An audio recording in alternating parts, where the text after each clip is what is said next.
We all know that the Pacific Northwest was inhabited by indigenous peoples long before European settlers arrived.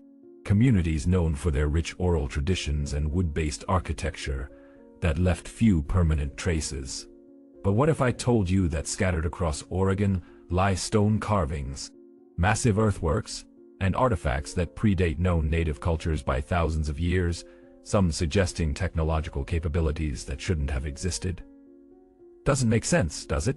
Yet evidence like this exists across deserts, mountains, and hidden valleys throughout the state. Petroglyphs carved with precision tools that shouldn't exist. Geometric patterns that align with celestial events no one should have known about.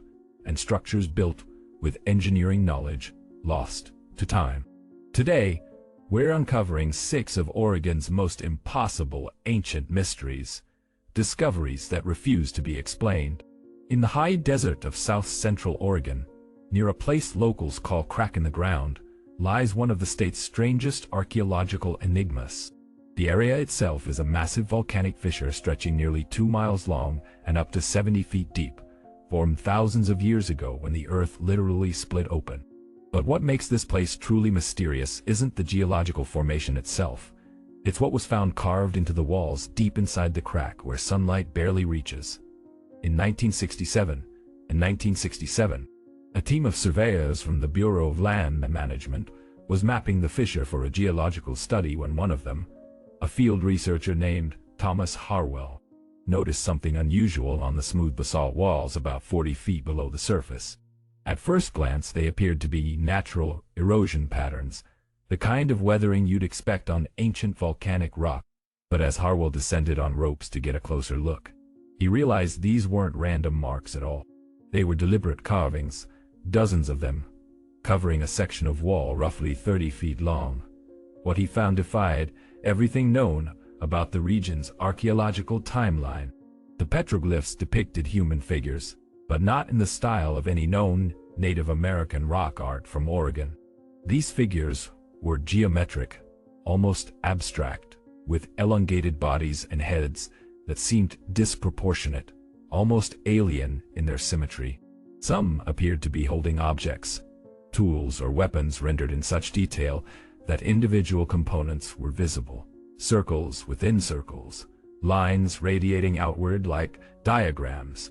Even stranger, interspersed among the human-like figures were symbols that resembled astronomical charts. Spirals connected by straight lines to circular patterns that looked remarkably like solar systems or orbital paths. The carvings themselves were smooth, not chipped or pecked like traditional petroglyphs, but carved with a precision that suggested metal tools, or possibly even some form of abrasive technology. Carbon dating of organic material found in the cracks of the carvings suggested they were at least 8,000 years old, possibly older, placing them in a period when the region's inhabitants were supposedly nomadic hunter-gatherers with Stone Age technology. Yet the level of detail, the geometric precision, and the apparent understanding of celestial mechanics displayed in these carvings indicated something far more sophisticated. Dr. Ellen Morrison, an archaeologist from the University of Oregon who studied the site in the 1970s, wrote in her field notes, "The precision of these carvings is inconsistent with any known indigenous tool technology from this period. The spiral patterns, in particular, suggest an understanding of astronomical cycles that wouldn't be formally documented in this region for thousands of years." Her report was filed with the State Archaeological Survey, but the site was never fully excavated. By the mid-1980s, concerns about preservation and the site's remote, dangerous location led to it being sealed off from public access. Today, the crack-in-the-ground petroglyphs remain one of Oregon's most perplexing mysteries. Who carved them? What knowledge did they possess about the cosmos? And perhaps most unsettling, why do the human figures look so different from any other rock art found in North America? Some researchers suggest the carvings could be the work of an unknown pre-Clovis culture, people who inhabited the region before the last ice age and possess knowledge we've yet to understand. Others point to the astronomical accuracy of the spiral patterns, noting they align with solstice events still observable today from the exact location of the carvings. But no theory fully explains the precision, the style, or the sheer age of what lies hidden in that volcanic crack. To this day, only a handful of researchers have been granted access to the site, and photographs of the carvings remain classified in university archives, studied but never published. But the petroglyphs aren't the only mystery Oregon refuses to give up. High in the Cascade Mountains, near the headwaters of the Metolius River, stands a structure that shouldn't exist according to everything we know about the region's ancient inhabitants. It was first documented in 1923 by a forest ranger named Jacob Stern, who was surveying timber stands when he stumbled upon what appeared to be a stone wall rising out of dense undergrowth. At first, he assumed it was a natural basalt outcropping, common in volcanic regions. But as he cleared away moss and fallen branches, he realized this was no random rock formation. It was a carefully constructed wall, roughly 12 feet high and stretching nearly 200 feet through the forest in a perfectly straight line. The stones were massive, some weighing several tons, fitted together with such precision that no mortar was needed. Each block had been shaped to interlock with its neighbors, the joints so tight that even today a knife blade can't slip between them. This construction technique, known as ashlar masonry, was used by advanced civilizations like the Inca in Peru and the ancient Egyptians, but it was completely unknown to the indigenous peoples of the Pacific Northwest, who primarily built with wood and organic materials. Stern reported his find to the Forest Service, and in 1925, a small archaeological team from Portland State College arrived to investigate it. What they discovered only deepened the mystery. The wall appeared to be part of a much larger structure, possibly an enclosure or fortification that had been reclaimed by the forest over centuries, maybe millennia. Excavations revealed the wall extended underground, with foundations going down at least 6 feet, suggesting it had been built to last. Radiocarbon dating of charcoal found in the soil layers around the base indicated the structure was at least 3,000 years old, possibly older. But who built it? The indigenous peoples of the Cascade region, primarily the Molalla and Warm Springs tribes, have no oral traditions of constructing stone buildings. Their architecture was based on wooden longhouses and temporary shelters, perfectly suited to the forest environment. Yet here was a megalithic wall that required not just advanced stoneworking skills, but also the coordination of a large workforce and knowledge of engineering principles, like load distribution and foundation stability.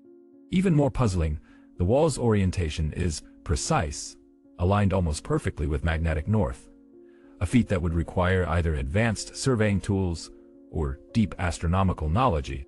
Dr. Harold Bennett, who led the 1925 expedition, wrote in his report, "The sophistication of this construction is remarkable. The builders understood principles of stability and precision that we associate with classical Mediterranean architecture, yet they worked in a remote mountain forest thousands of years before European contact. It challenges our entire understanding of cultural development in this region." The discovery was published in a small archaeology journal in 1927, but it gained little attention outside academic circles.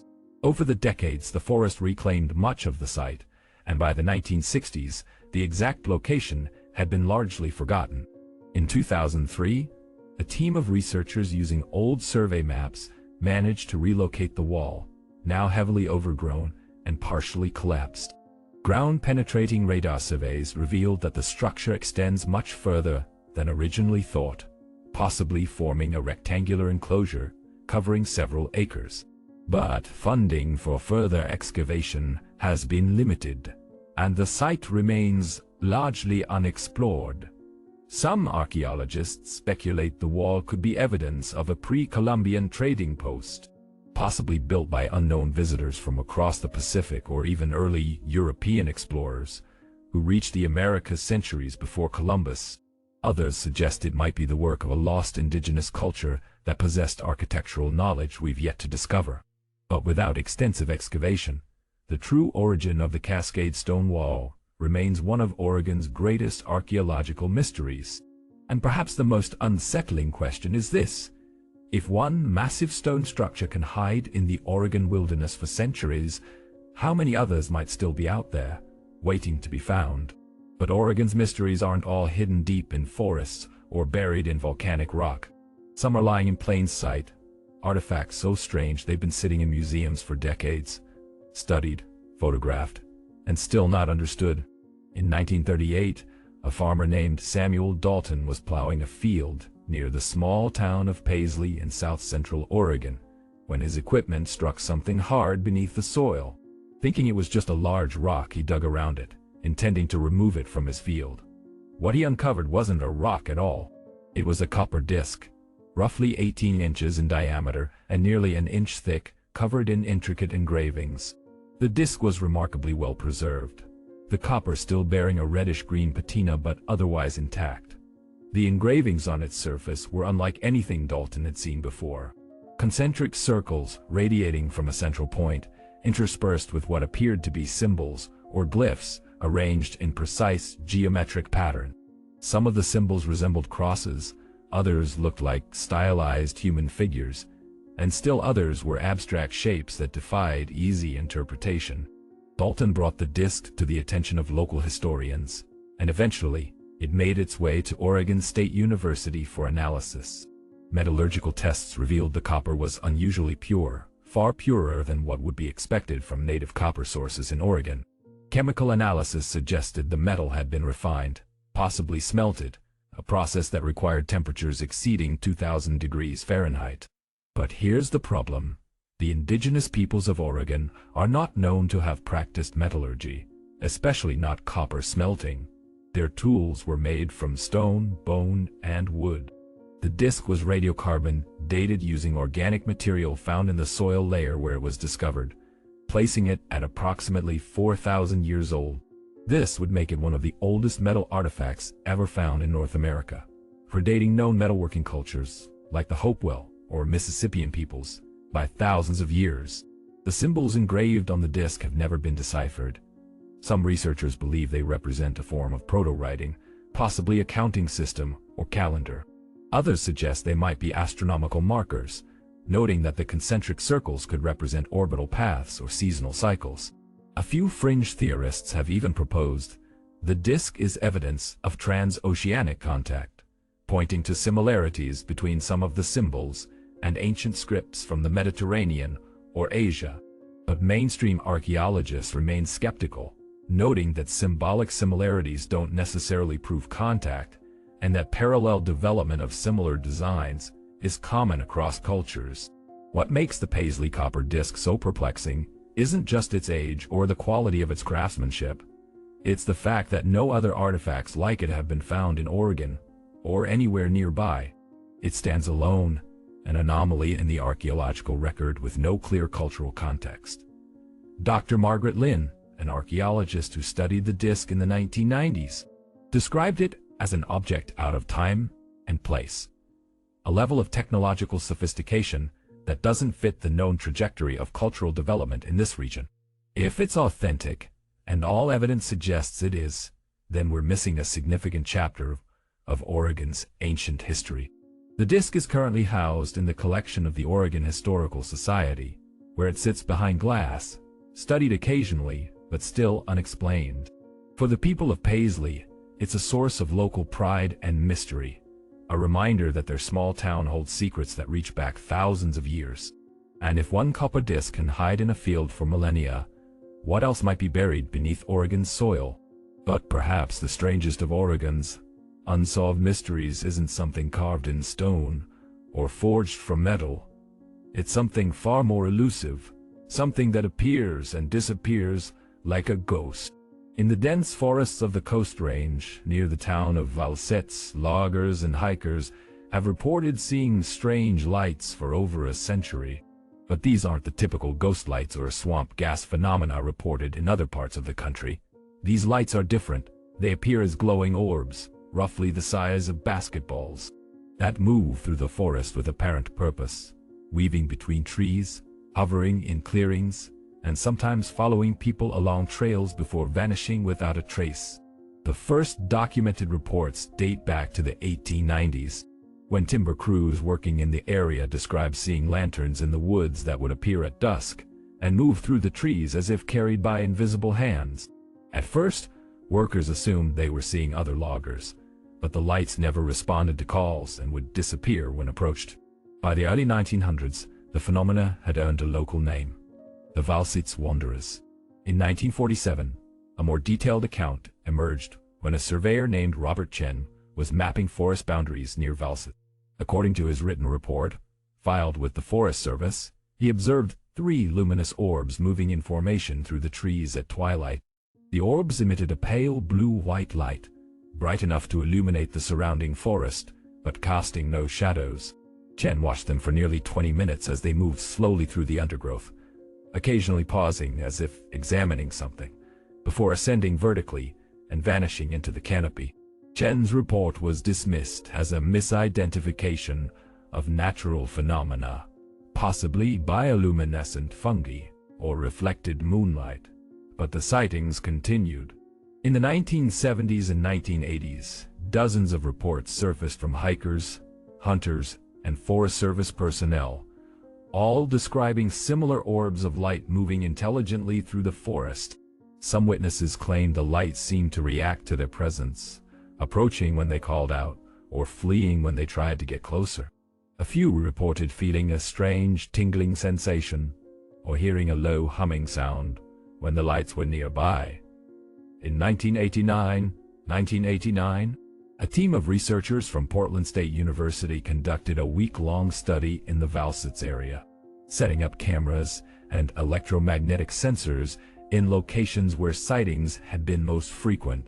On the third night, their equipment recorded anomalous readings, brief spikes in electromagnetic activity, coinciding with visual observations of faint luminous shapes moving through the trees. The footage captured by their cameras showed blurry streaks of light, too indistinct to analyze conclusively but enough to confirm that something unusual was occurring. The researchers published a cautious paper suggesting the lights might be a rare atmospheric phenomenon, possibly related to tectonic activity in the region, creating piezoelectric effects in quartz-rich rocks. But this theory couldn't explain why the lights appeared to move with purpose or why they seemed to interact with human observers. To this day, the Valsets wanderers remain unexplained. The area is now part of a protected forest reserve, and sightings have become less frequent as logging roads have been closed and human activity has decreased. But every few years, a hiker or camper reports seeing strange lights in the woods, glowing orbs that move like living things through the ancient trees. Some local Native American tribes, particularly the Valsets, have their own explanations. According to their oral traditions, the lights are spirits of the forest, watchers who guard sacred places and guide lost travelers. Whether ancient spirits, natural phenomena, or something else entirely, the Valsets wanderers add another layer to Oregon's already deep well of unsolved mysteries. And then there's the mystery of the stone spheres of the Umpqua Valley. In the late 1960s, during the construction of a reservoir near the town of Sutherland, workers excavating the site unearthed a collection of perfectly round stone spheres buried in a layer of ancient soil. The spheres ranged in size from roughly 6 inches to over 3 feet in diameter, and each was carved from a single piece of basalt with astonishing precision.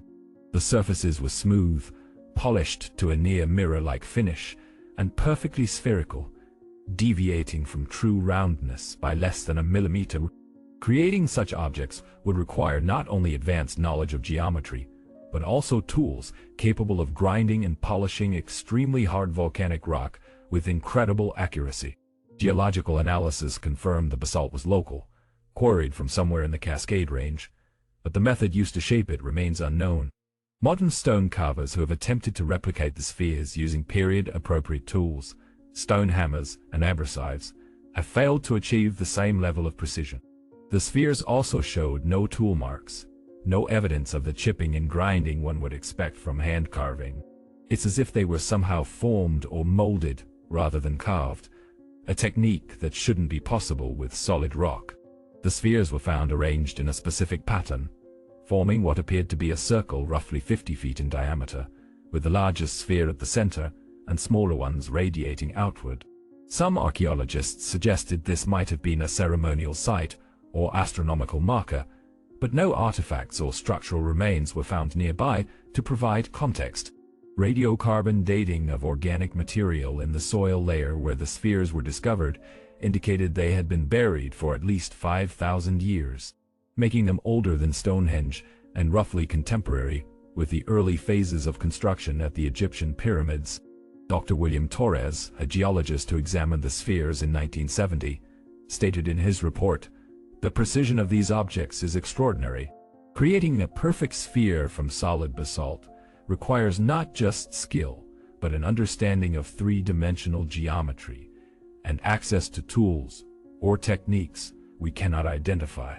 If these spheres are as old as the dating suggests, they represent a level of technological sophistication we did not know existed in pre-Columbian North America." The spheres were initially stored at a local museum, but in the 1980s, most were transferred to private collections or university research facilities, where they remain to this day. A few are on public display at the Douglas County Museum in Roseburg, where visitors can see them up close and marvel at their perfection. But despite decades of study, no one has been able to explain how they were made, why they were made, or what purpose they served. Some researchers have noted similarities between the Umpqua Valley spheres and the famous stone spheres of Costa Rica, massive, perfectly round boulders created by the ancient Dicuas culture. But the Costa Rican spheres are made from different types of stone and are located thousands of miles away, making any direct connection unlikely. The possibility of independent invention, two separate cultures developing the same mysterious technology, only deepens the enigma. And finally, there's a mystery that connects ancient Oregon to the cosmos itself. In the remote southeastern corner of the state, near the border with Nevada, lies a vast expanse of high desert known as the Alvord Desert. It's one of the most isolated places in Oregon, a dry lake bed stretching for miles under an endless sky. But etched into the hard-packed earth of this desert are lines, massive geometric patterns visible only from high altitude. The lines were first noticed in the 1950s by military pilots flying over the region during training exercises. From the ground, they're almost invisible, just faint depressions in the soil. But from the air, they form distinct shapes, straight lines radiating from a central point like spokes on a wheel. Rectangles and triangles interconnected in complex patterns, stretching for hundreds of yards. Aerial surveys in the 1960s mapped dozens of these geoglyphs, and archaeologists determined they were man-made, created by carefully removing the darker surface rocks to expose lighter soil beneath that. Radiocarbon dating of organic material found along the line suggested they were created between 24,000 years ago, placing them among the oldest such structures in North America. What makes the Alvord geoglyphs so mysterious is their scale and precision. Creating these patterns would require careful planning and surveying over large distances, as well as a way to visualize the final design, something impossible to do from ground level. Some researchers have suggested the creators used simple surveying techniques, sighting lines with poles or ropes. But this doesn't explain why anyone would invest enormous effort into creating images that can only be fully appreciated from the sky. The designs themselves have sparked endless speculation. Some believe they are astronomical markers, aligned with solstice or equinox events. Others suggest they might be spiritual or ceremonial representations of cosmological concepts. A few researchers have noted similarities between the Alvord geoglyphs and the famous Nazca lines in Peru, massive ground drawings created by ancient peoples in South America. Could there be a connection?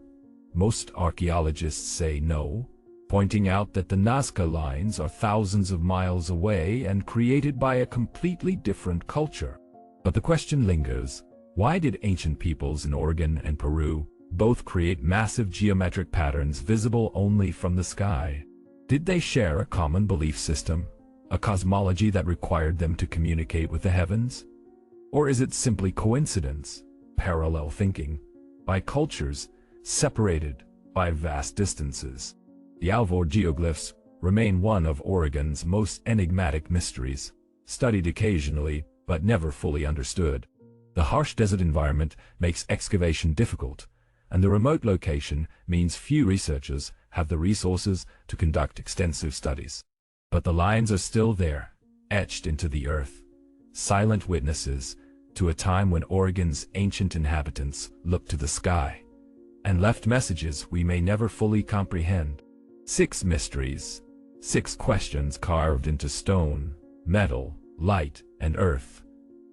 Oregon holds secrets that refuse to be solved, echoes of cultures we never knew existed, and technologies we can't explain.